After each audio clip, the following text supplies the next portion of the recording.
Bismillahirrahmanirrahim. Assalamualaikum warahmatullahi wabarakatuh.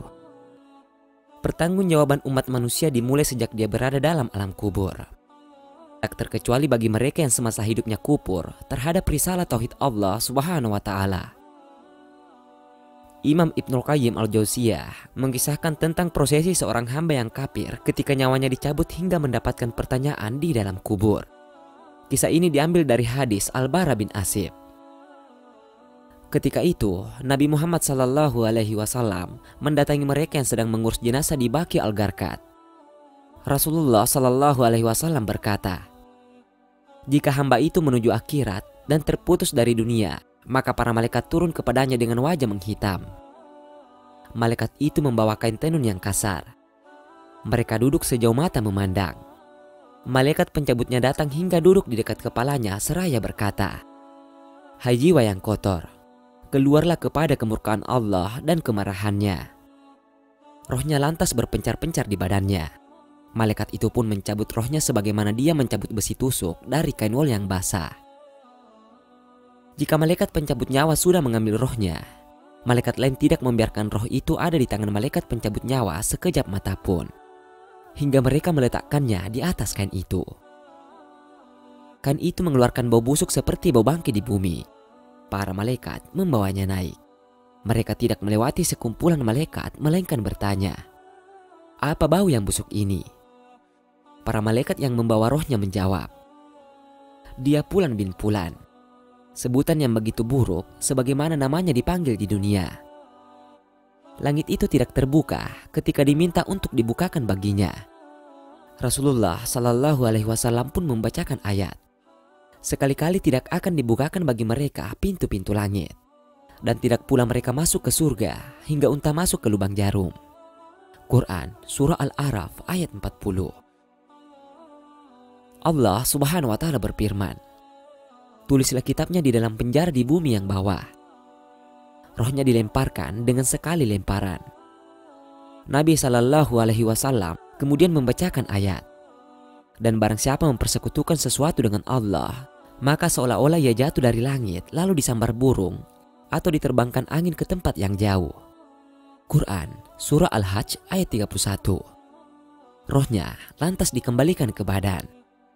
Setelah itu, dua malaikat mendatanginya seraya bertanya, 'Siapakah Rabbmu?' Dia menjawab, 'Aku tidak tahu.' 'Siapakah orang yang diutus di tengah kalian ini?'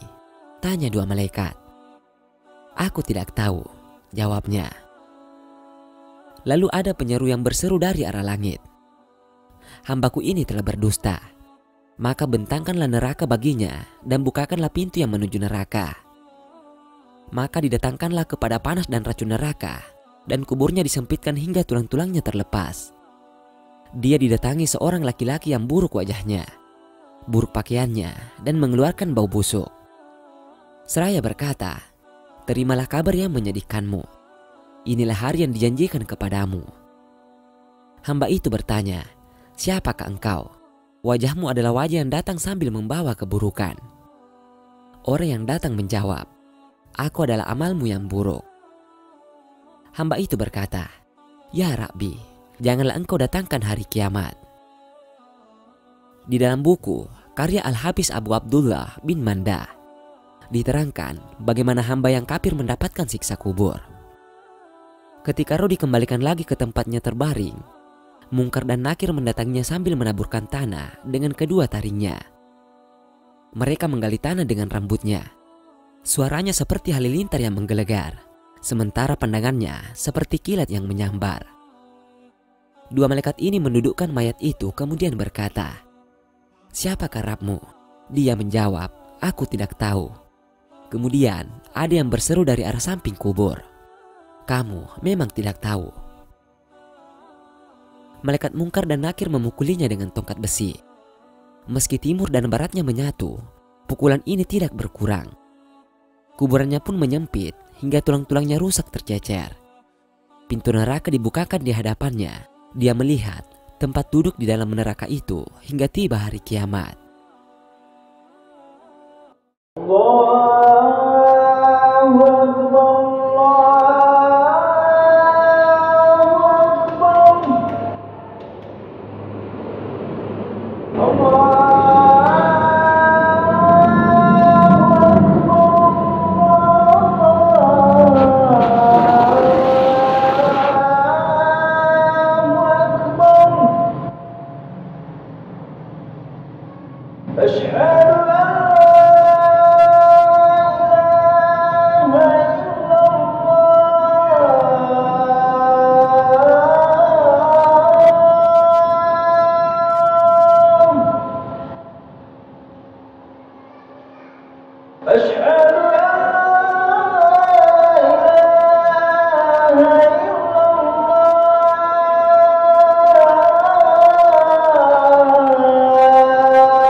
أشهد أن محمدا رسول الله.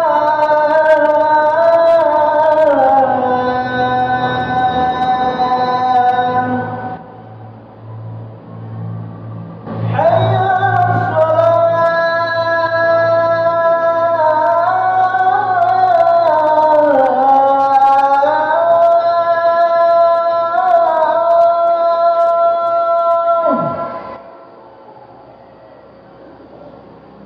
حي على الصلاة.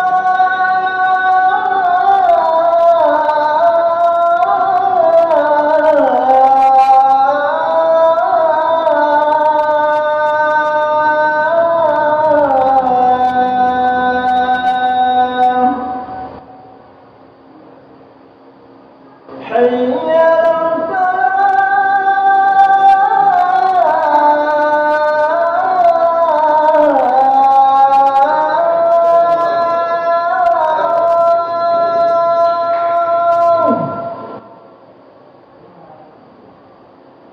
حي